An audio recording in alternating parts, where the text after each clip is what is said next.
Some big development coming in the alleged poisoning case of Kremlin critic Alexei Navalny, who says that he has now been discharged from the hospital in Berlin where he was being treated for poisoning by a nerve agent called Novichok. He spent 32 days recovering at the hospital. The Berlin hospital where Navalny was being treated said that his complete recovery is possible. The hospital, however, added that it was still too early to gauge the potential long-term effects of the poisoning. Navalny, Putin's most prominent critic, fell ill on a flight on 20th of August. He was then transferred to Germany for treatment 2 days later. A German lab has determined that he was poisoned with a nerve agent called Novichok, which is considered to be a Soviet Union-era nerve agent. France and Sweden too accept that Navalny was poisoned with Novichok, and the West has demanded an explanation now from Russia. Navalny was kept in an induced coma for more than a week while being treated with an antidote. Russia has also repeatedly said that before Navalny's transfer to Berlin, multiple Russian and Siberian labs had found no signs of poisoning. Navalny supporters have said that the Novichok poisoning points to a state-sanctioned attack. Novichok is a nerve agent developed by the Soviet Union and later by Russia between 1971 and 1993. Novichok agents have effects similar to other nerve agents as they block messages from nerves to the muscles. Now, for more updates on this news development, Galina Polonskaya is joining us live from Moscow. Galina, thanks so much for joining us. A very big development indeed coming in that Alexei Navalny has been discharged from the Berlin hospital. His alleged poisoning case, as we all know, has made global headlines, and now we know that he had recently written a blog post demanding that his clothes be returned since they were evidence. So how do you see the Russian government responding to him being discharged?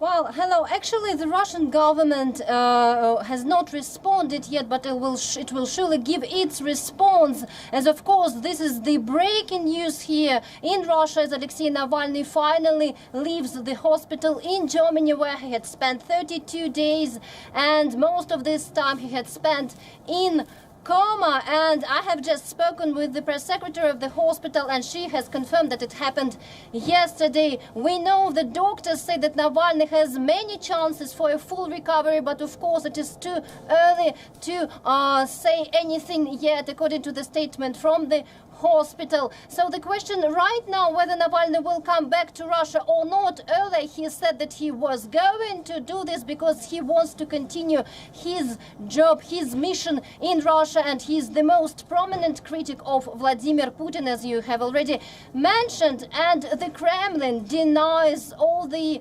allegations coming from Germany as well as from France and Sweden that say that they have proofs that Navalny was poisoned with a nerve agent Novichok here in Russia. You see, the Russian President Vladimir Putin spoke with his French counterpart Emmanuel Macron, the French president, and according to a French newspaper Le Monde, who quotes its sources, Putin said that Navalny could have poisoned himself, and said that he was a well-known internet mocker and that he has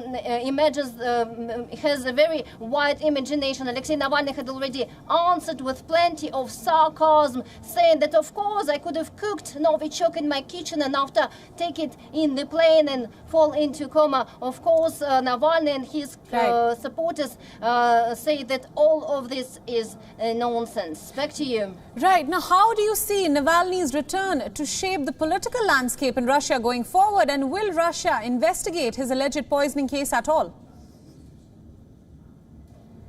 Well, for now, the Kremlin says that there are no legal reasons for any criminal investigation. There is no criminal case opened because Russia says, look, we do not have any proofs here. All the tests that have been done in Omsk hospital, where Navalny was taken in the first place, did not find any traces of the nerve agent. So, as the Kremlin press secretary Dmitry Peskov says almost every day to the journalists, we do not have any reason for opening the criminal investigation. And Navalny's lawyers are filing a case at Moscow City Court, and they want to hear the official answer, and it will happen on Monday. But there is a preliminary investigation, the so-called preliminary investigation, and those who conducted say that they have already interviewed plenty of witnesses, and they wonder what had happened with all of those things that were found in Navalny's hotel room. And Peskov, the Kremlin spokesperson, said that actually some evidence could have been